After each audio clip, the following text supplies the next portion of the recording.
ஐயா விஜய் அவர்கள் வந்து சட்டமன்ற உறுப்பினர்களுக்கு புதுசாக வர சட்டமன்ற உறுப்பினர்களுக்கெலாம் காரு, அதாவது அதுலேயும் ஒரு சட்டமன்ற உறுப்பினர் இனோவா காரை கொடுங்கன்னு அப்படி சொல்கிறவர் இப்போ தான் சமூக வலைத்தளங்க பார்க்குறேன். ஏற்கனவே விலை உயர்ந்த 2 வாகனம் வச்சுருக்காரு அவர். அந்த வாகனத்தை பேரை மறந்துட்டு 2 விலை உயர்ந்த வாகனம் வச்சுருக்காரு அவர். இப்போ அந்த கார் கேட்குற அவருங்க ஒவ்வொருத்தலாம் எங்களுக்கு காரு முதலமைச்சர் கொடுத்தா, முதலமைச்சர் எங்கிட்ட வண்டிகள் இருந்தாலும் முதலமைச்சர் வாகனத்தில் போனால் ஒரு கெத்து இருக்கும். கெத்து காட்டுறதுன்னா நீ உங்கள் முதலமைச்சரை வாங்கி கொடுக்க சொல்லுங்கள். அவர் தான் ஒரு படத்துக்கு 200 கோடி வாங்கி எத்தனையோ கோடிக்கணக்கில் வச்சுருக்காருல, காசு வச்சுருக்காருல. அவர் சட்டமன்ற உறுப்பினருக்கு ஒரு கார் வாங்கி கொடுக்க மாட்டாரா? இது அங்கே அந்த பள்ளிக்கூடத்தில் சமைக்கிறாங்கல்ல ஆயாம்மா, அவங்க கூட 1000 ரூபா கேட்குறாங்க சம்பள உயர்வு. அவங்களுக்கு கொடுக்குறதுக்கு இந்த அரசிட்ட காசு இல்லை. எத்தனையோ மக்கள் போராட்டம் பண்ணி விவசாயிகள் வந்து பிரச்சனைகளுக்கு கொடுக்குறதுக்கு காசு இல்லை. 75,000 இவங்களுக்கு மாதம் 75,000 கொடுக்க முடியுமா? ஆனால் அந்த விவசாயிகள் வந்து நமக்கு உணவு சோறு விடுறாங்கல்ல விவசாயிகளுக்கு, அவங்களுக்கு பிச்சை காசு போகும்போது 25,000, அப்புறம் 50,000, இப்போ 75,000. என்ன பிச்சையாக போடுற? நீ என்ன சொன்ன நான் வந்தால் விவசாய கடனை தள்ளுபடி பண்ணுறேன்னு சொன்னீங்களா இல்லையா? அப்போ நீங்கள் என்ன பண்ணியிருக்கணும்? அது தள்ளுபடி தானே பண்ணியிருக்கணும்.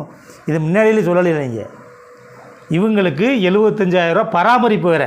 யாருக்கு? அந்த டீசல் எரிபொருள் போடுறதுக்கு, வண்டிக்கு டிரைவர் வச்சுக்கிறதுக்கெல்லாம் 75,000 ரூபா. அவங்களுக்கு உதவியாளர் வச்சுக்கலாமா? அவங்களுக்கு 25,000 ரூபா. ஏற்கனவே அவங்களுக்கு 1,10,000 சம்பளம், இப்போ 1 லட்சம் ரூபா. இது எங்கே போய் நிற்கிது? கிட்டத்தட்ட 200 கோடி. இதுக்கு மாத்திரம் ஏற்கனவே இங்கே சொல்லிடுற தமிழ்நாடு வருவாய் கம்மியாக இருக்குது, செலவுகளை குறைக்கணும்னு.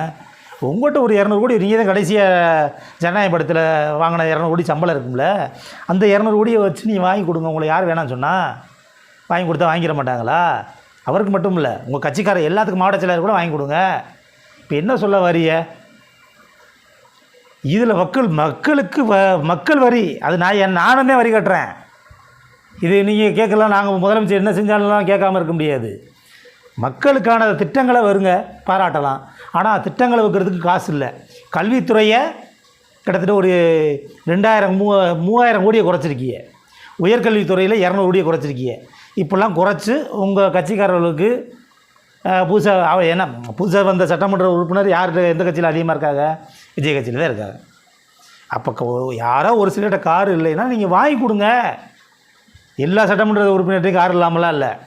ஏன் 1,10,000 சம்பளம் 50,000 சம்பாதிக்கிறவன் ஒரு கார் வாங்க முடியுது, ஒரு டிவி கட்ட முடியுது. ஏன் உங்கள் சட்டமன்ற உறுப்பினர் 1,10,000 கட்ட முடியாதா? புது காரில் தான் போவாரா?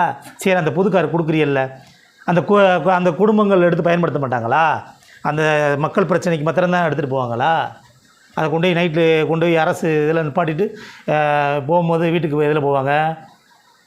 அரசு கொடுத்த வண்டியைனா வீட்டுக்கு பயன்படுத்தக்கூடாதுல்ல.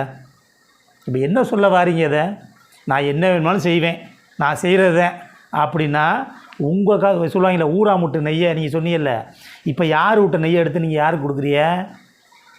சட்டமன்ற உறுப்பினருக்கு சம்பளம் ஏற்கனவே 1,10,000 இருக்குல்ல, 10,000 இன்னொரு 10,000 ஏற்றி கொடுங்க, 1,20,000 கொடுங்க.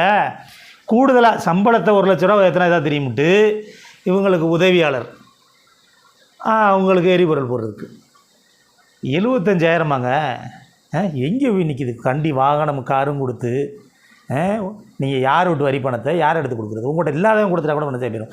உங்கள்கிட்ட இருக்கிற காசு நீ உங்கள் சொந்த காசில் கொடுங்க. யார் நாங்கள் கேட்க போகிறோமா? யாராவது வேறு ஏதாவது கேட்க போகிறாங்களா? விஜய் கொடுத்துருக்காரு அப்படின்ட்டு அதை விட்டு அரசு காசை நீ எடுத்து கொடுக்குறீங்கன்னா நாங்கள் கட்டுற வரிப்பணம் மக்களுக்கு செலவழிங்க. அது ஒரு பள்ளிக்கூடத்தை நடத்துங்க, கூடுதலாக ஒரு 2-4 பள்ளிக்கூடத்தை கட்டி விடுங்க. மாணவர்களுக்கு கழிப்பறை இல்லைன்னு சொல்கிறீங்கல்ல சில பள்ளிகளில், அதை செய்யுங்க. அதுக்கு இந்த நிதியை அதுக்கு பயன்படுத்துங்க. நீங்கள் ஏற்கனவே அமைச்சர்கள் எங்கே போய் படத்தை அழுதுகிட்டு ரீல்ஸ் போட்டவனுக்கு இப்போ என்ன நீ யாருக்கு போனஸ் கொடுக்குறிய? உங்கள் படத்தை ஜனநாயக படத்தை போய் அழுதுகிட்டு விசில் அடிச்சுக்கிட்டு பார்த்த சட்டமன்ற உறுப்பினர், நான் படத்துக்கு போகும்போது ஏற்றிட்டு போகிறதுக்கு எனக்கு வாகனம் இல்லை, 10 பேர் தனியாக இருந்தால் இன்னும் 10 பேரை ஏற்றிட்டு போவேன். இப்போ என்ன சொல்ல வரிய? ஏற்கனவே அமைச்சர்கள்லாம் ரீல்ஸ் போடுறான், இன்னைக்கு காரை வாங்கிக்கிட்டு உங்கள் சட்டமன்ற உறுப்பினர் ரீல்ஸ் போடுவான். இங்கே மக்களுக்கார பிரச்சனை எங்கே போய் நிற்கிறேன்? சட்டமன்ற உறுப்பினர் எங்கே யாருக்கு போய் நாங்கள் பார்த்ததே இல்லையே, எங்கே போகிறாங்க? ஏற்கனவே இங்கே சட்டமன்றத்தில் வந்திருக்கவங்களாம் என்ன பண்ணுறாங்க? வந்துட்டு போய் வெளியே நின்று ரீல்ஸ் தான் போடுதுங்க. ரீல்ஸ் போடுறவங்களுக்கு ஏற்கனவே 1,10,000 சம்பளம் கொடுக்குது. இந்த ஆட்சி இப்போயோ அப்போன்னு தெரியல. ஏன்னா கம்யூனிஸ்ட் கட்சி, நீங்கள் என்ன கம்யூனிஸ்ட் கட்சி மாணவர்கள்லாம் மாணவர் போராட்டத்தில் கலந்துக்கிறக்கூடாது அப்படின்னு சொல்கிறீங்க. அது கம்யூனிஸ்ட்டு நீ எந்த நேரத்தில் வெளியில் இருந்து தான் ஆதரவு தெரிவிக்கிறாங்க. இந்த ஆட்சியே எப்போ இருக்குன்னு தெரியலை. அதுக்குள்ளே நீங்கள் அள்ளி அள்ளி செலவழிக்கிறீங்கன்னா எங்கே போய் நிற்கும்? யார் விட்டு காசு? நீ கேட்கல யாரை விட்டு? அப்போ எங்கே நாங்கள் வரி கட்டுற காசு, உங்கள் போட்டு அப்பா சம்பாரித்த காசு, நீங்கள் சம்பாரித்த காசை கொடுத்து யாரும் கேட்க போகிறதில்ல. தமிழக வரிப்பணத்தை நீங்கள் அள்ளி கொடுக்குறீங்கன்னா இது ஒவ்வொருத்தரும் கேள்வி கேட்போம். இது நீங்கள் கொடுக்கவே கூடாது. இது ஏற்கனவே சம்பளத்தை கொடுத்துருக்கீங்க. ஏற்கனவே சம்பளம் 1,10,000 வாங்குறாங்க. 10லாம் கூட 10,000 20,000 ஏற்றி கூட கொடுங்க, 1,50,000 லட்சமாக கூட கொடுங்க. ஆனால் இப்படி போகிற போக்கில் அள்ளி கொடுத்தீங்கன்னா இது மாதம் கொடுக்கப்படும். ஒரு மாதம் கொடுக்கப்படலாம்.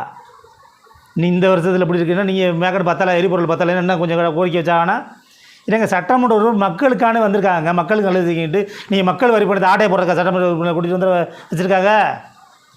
நீங்கள் எங்கேயாவது ஓட்டு கேட்கிட்ட போனாங்களா? உங்கள் சட்டமன்ற உறுப்பினர் போடுறீங்கள, ஓட்டு கேட்கவே எந்த சட்டமன்ற உறுப்பினருக்கு போனாங்க? எங்கேருந்து ஓட்டு விழுந்துச்சுன்னு எங்களுக்கும் தெரியல. ஓட்டு கேட்க எங்கே போனாங்க? யார் போனா சொல்லுங்கள். அப்போ இதில் மக்களை சந்தித்து கேட்க போகிறாங்களா? முழுக்க தற்கொலை ஆட்சின்றது மக்களுக்கு எதிரான ஆட்சி. மக்கள் வரிப்பணத்தை கொள்ளையடிக்கிற ஆட்சி இது. மக்கள் வரக்கூடிய தேர்தலில் நிச்சயம் பாடப்பட்ட கூடிய சீக்கிரமே இந்த ஆட்சி எத்தனை நாளைக்குன்னு தெரியலை. கூடிய